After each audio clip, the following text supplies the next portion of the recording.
안녕하십니까, JM입니다. 오늘은 하이브라는 기업에 대해서 공부를 해보도록 하겠습니다.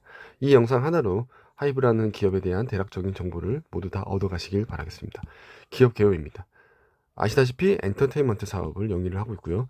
다른 회사들과 다르게는 플랫폼까지 이어지는 사업으로 연결되고 있고, 이쪽 분야에서 굳건한 지위를 가지고 있다라고 생각하시면 될 것 같습니다. 매출과 이익을 보시면 전부 우상향하고 있음을 알 수 있습니다.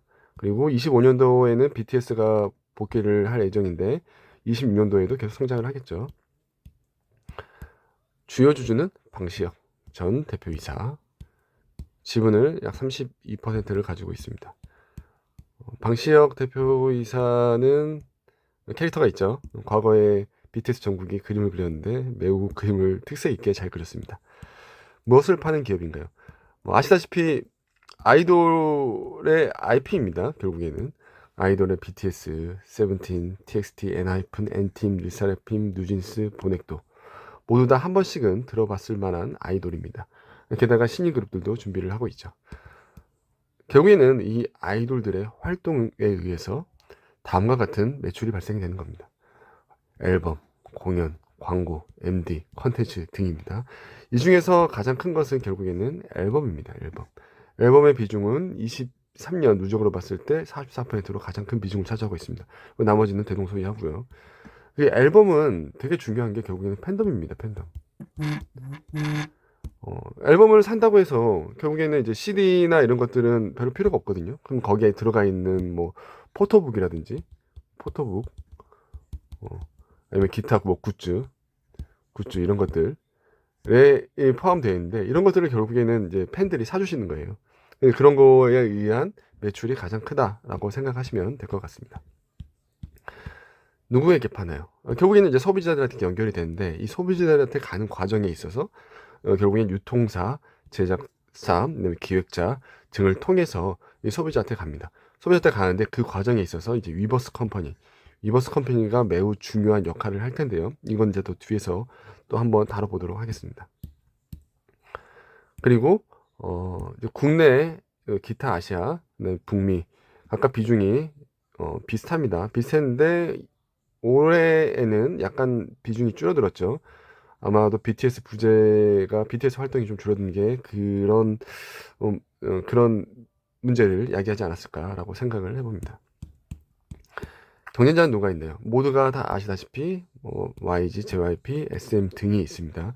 그리고 이 모든 회사를 합친 것보다 하이브의 시총이 더 큰 상황입니다. 가치 지표로 보게 되면은 하이브가 다소 좀 비싸다라고 생각을 할 수 있습니다. 하지만 이제 비싼 데에는 그만한 이유가 있겠죠. 저는 개인적으로 이제 미래 성장성이나 그 다음에 그런 위버스와 같은 이런 플랫폼 이런 것들이 그 역할을 하지 않았을까라고 생각을 해봅니다. 그리고 더 넓은 개념으로 보면은 어, 디즈니, 넷플릭스, 구글, 틱톡이 경쟁자라고 볼 수 있습니다. 결국에는 영화, 드라마는 이제 뭐 디즈니나 넷플릭스, 뭐 짧은 영상은 유튜브나 틱톡, 기타 영상들 이런 것들이 결국에는 우리가 다 뭐 어떻게 보면 이제 즐기는 목적으로 보는 것들인데, 향후에 아이돌 하게 되면은 이제 위버스가 될 수도 있습니다. 실제 위버스에 들어가서 보면은 많은 아이돌들이 뭐 글도 올리고 짧은 영상도 올리고 이런 것들을 보고 실시간으로 되게 많이 올라오더라고요. 저도 이제 가입을 해서 확인을 해봤는데 되게 흥미롭습니다. 산업전망은 어떻게 되나요? 산업전망은 매우 좋습니다. 뭐 어떻게 보면은 팬덤 수 계속 늘어난다. 음, 음반 판매량 혹은 이제 뭐 성장성 이런 것들도 보더라도 계속 다 우상향을 하고 있고요.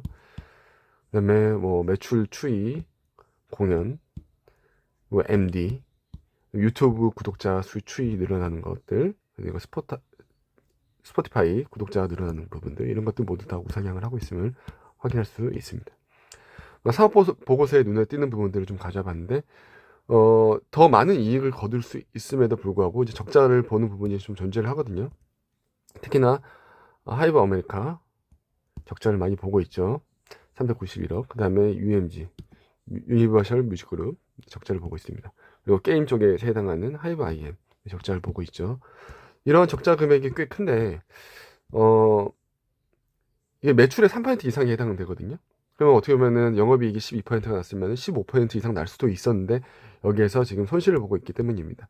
어떻게 보면은 미국에서는 더 확장을 하고 있는데 이 확장하는 것들에 대한 현재로서는 약간 로스라고 생각하시면 될 것 같아요. 투자라고 생각하시면 될 것 같습니다. 미래를 위한 투자라고 보시면 될 것 같아요. 그래서 이 미국에 있는 법인들이 어떤 것들이 있나 봤더니 뭐 레이블, 매니지먼트 다양한 법인들이 존재를 합니다. 이런 부분에서 고루고루 좀 돈을 까먹고 있는 상황입니다. 정정을 하겠습니다. 투자를 하고 있는 상황입니다. 그리고 상장사 YG 플러스 지분 약 18%를 보유하고 있습니다. 전환사채 3,550억 있고요. 다행인 건 다행인 건지 모르겠지만 나중에 이게 어떻게 보면은 이제 저항선이 될 거거든요. 38만 원의 전환 가격을 가지고 있습니다. 이때까지는 올라가는 거는 상대적으로 좀 수월해 보일 수도 있어요. 물론 이제 기간은 필요하겠지만 하지만 향후에 38만 원이 넘어가면은 이 부담이 될 것이라고 예상을 하고 있습니다. 재무는 어떤가요? 재무 유동성을 보게 되면은 1년 내에 갚아야 될 돈 1조 3천억 대비 1년 내에 현금화 가능한 자산 2조가 있습니다. 유동성 매우 좋고요. 부채 비율 보더라도 자본이 3조가 넘는데 부채는 2조니까 부채 비율도 양호하다라고 판단할 수 있습니다. 증권사는 실적 추정을 어떻게 하고 있을까요? 어쨌든 우상이 하는 거에는 변함이 없지만 이제 대신증권에서는 매출 25년 정도 되면 매출은 3조는 넘어갈 거고 영업이익은 4천억이 좀 안 될 거다라고 예상을 하고 있습니다. 그리고 유한타에서는 오히려 매출이 3조는 안 되는데 영업이익은 4천억이 넘어갈 거라고 예상을 하고 있습니다. 대동 뭐 좀 차이는 있지만 결국에는 성장을 할 것이라는 거에 대해서는 의심을 안 하고 있는 듯합니다. 차트를 보면은 과거에 어떤 이유로 올랐고 어떤 이유로 떨어졌는지 알 수가 있죠. 여기에서 보시면 21년도에 매우 큰 상승을 이루었는데 이때가 어떻게 보면은 BTS 메가 히트로 좀 올랐고 뭐 다른 이런 저런 이유가 있겠지만 가장 큰 이유를 이제 말씀을 드리는 겁니다. 그리고 22년도에 또 떨어졌을 때도 마찬가지로 BTS 때문입니다. BTS가 이제 공백에 대한 우려가 좀 많이 있었거든요. 이제 군입대를 하겠다 뭐 이런 것들. 근데 또 한편 다행스럽게도 올해 올해 상반기가 아니라 23년 상반기에 보면은 큰 상승을 이뤘어요. 이때 같은 경우에는 이제 새로운 그룹들에 대한 그런 활동들이 많이 눈에 띄었었죠. 뭐 뉴진스라든지 뭐 엔하이픈, 뭐 세븐틴 등등 그런 그룹들이 BTS를 대체하면서 더 큰 성장을 이뤘습니다. 그냥 단순히 차트로만 보게 되면은 사실 그렇게 좋다라고 생각하기는 어려울 것 같아요. 왜냐면은 가장 큰 매물대가 이 부분이거든요. 이 부분인데 현재 이 매물대에서 벗어나고 있지를 못하고 있습니다. 여기서 좀 벗어나게 되면은 매물대가 줄어드니까 이 정도까지 올라가면 줄어드니까 조금 더 양호할 것이라고 생각을 하고요. 하지만 지금은 그렇게 좋아 보이는 구간은 아닙니다. 하지만 매출과 이익이 성장한다면 언젠가는 이 부분도 뚫고 올라가지 않을까 라고 생각을 해봅니다. 그리고 하나 더 결국에는 과거에 올랐던 이유들을 보면은 결국에는 이 아이돌들이 활동을 많이 하고 이 활동들이 대중의 주목을 받을 때거든요. 세계의 주목을 글로벌적으로 반응을 있었을 때입니다. 마찬가지로 또 새로운 그룹들 혹은 기존에 있는 그룹들이 히트를 친다면은 또 한 번 주가 상승이 크게 있지 않을까라고 우리가 생각을 해볼 수 있을 것 같습니다. 가치 지표로 보면 어떤가요? 가치 지표는 컨센 25년 영업이익이 4천억이라고 가정을 하면은 약 머틸플이 25에 해당합니다. 결코 싸다라고 볼 수 없어요. 비싼 게 맞거든요. 비싼 게 맞는데 성장이 25년 이후에도 계속 될 것이라고 믿는다면은 지금의 주가가 비싸다라고 단정 짓기는 어렵습니다.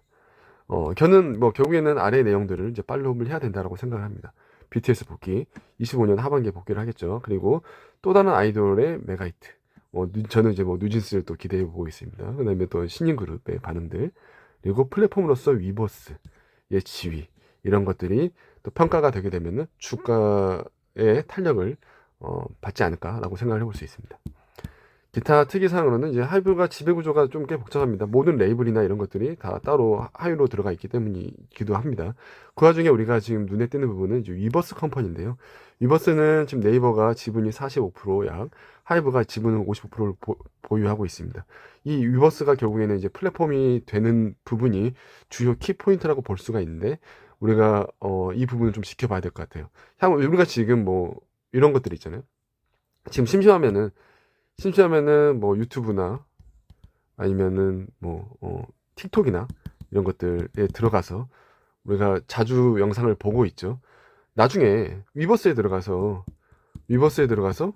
우리가 좋아하는 아이돌들이 뭘 하고 있나 이런 것들을 이제 볼 수 있다는 겁니다. 결국에는 이제 위버스가 플랫폼으로서의 지위를 굳건히 하느냐가 어떻게 보면은 하이브의 멀티플을 더 많이 받게 되거나 아니면 결국에는 매출 이익이 더 늘어나게 되는 그런 중요한 키포인트가 될 것 같습니다. 그래서 위버스의 다행인 거는 MAU 월간 활동 유저는 계속 늘어나고 있고요. 다만 좀 아쉬운 거는 어, 유저는 늘어나는 거에 비해서 매출은 눈에 띄게 늘어나지 않는다는 겁니다. 약간은 늘어나긴 하는데 유저 대비 돈은 쓰는 거는 이렇게 많이 늘어나고 있지 않다. 이 부분이 조금 아쉬운 부분입니다. 결국에는 이제 그 위버스에서 우리가 이제 더 크게 위버스가 더 커지려면은 결국에는 이제 뭐 멤버십 플러스를 이제 도입을 하는 거를 지금 검토를 하고 있어요. 근데 여기서는 이제 어떻게 보면은 투자 아이디어가 존재를 하는데 90%가 외국인이거든요. 외국인인데 실제 라이브로 우리가 방송을 많이 해요, 아이돌들이. 그때 실시간 자막이 없으면 되게 불편하잖아요. 이런 것들에 대한 서비스를 할 것이라는 겁니다. 그렇기 때문에 어, 이 멤버십 가입률이 높지 않을까라고 이제 예상을 해보는 겁니다. 그리고 방탄소년단이 지금 뭐 이제 군대 군입대도 하고 하지만 솔로 활동도 여전히 하고 있고요. 세븐틴이 그 다음 BTS의 지금 바톤 터치를 받고 계속 활동을 하고 있죠. 세븐틴의 연간 활동 등이 있고, 그리고 이제 4분기에는 이제 뭐 이런 앨범들 TXT라든지 세븐틴, 정국, 엔하이픈, 엔팀 그리고 공연들이 있고요. 자, 이제 수업 분석입니다. 장점은 결국에는 BTS뿐만 아니라 다른 메인 아이돌들도 인지도를 매우 높여가고 있다. 국 팬덤이 더 커지고 있다. 그리고 위버스에 대한 기대감. 단점은 미국 법인의 대규모 적자, 전환 사채, 그리고 기회로는 향후 신인 그룹들에 대한 기대. 어떻게 보면 이제 대형 기획사의 노하우 프로듀싱, 유통망들을 그대로 이용할 수가 있죠. 그리고 또 내리사랑이라는 게 또 존재하더라고요. 제가 이제 뭐 사실 뭐 유튜브 쇼츠나 이런 것들 보면은 신곡이 나왔을 때 이걸 많이 따라하잖아요. 따라하는데 거기에 그 신인들의 노래지만 인지도 있는 그런 선배 가수가 와가지고 같이 또 춤을 추면서 아이돌들을 이렇게 띄워주더라고요. 띄워주는 걸 보면서 같은 기획사나 같은 소속에 있으면은 어떻게 보면 주목받기가 더 쉽겠구나라는 걸 느꼈습니다. 위협으로는 각국 엔터테인먼트의 산업의 보호주의, 뭐 중국 같은 게 이런 게 예가 될 수가 있겠죠. 이런 것들이 혹시나 이제 커지게 되면은 위협이 될 수도 있습니다. 이상으로 제가 오늘 공부 자료는 마치고요. 제가 공부에 참조했던 자료들은 블로그에다가 올려드렸으니 오셔서 다운받으셔서 보셔도 될 것 같습니다. 이상으로 오늘 공부는 마치고요. 혹시 도움이 되셨다면 좋아요 정도만 부탁드리겠습니다. 감사합니다.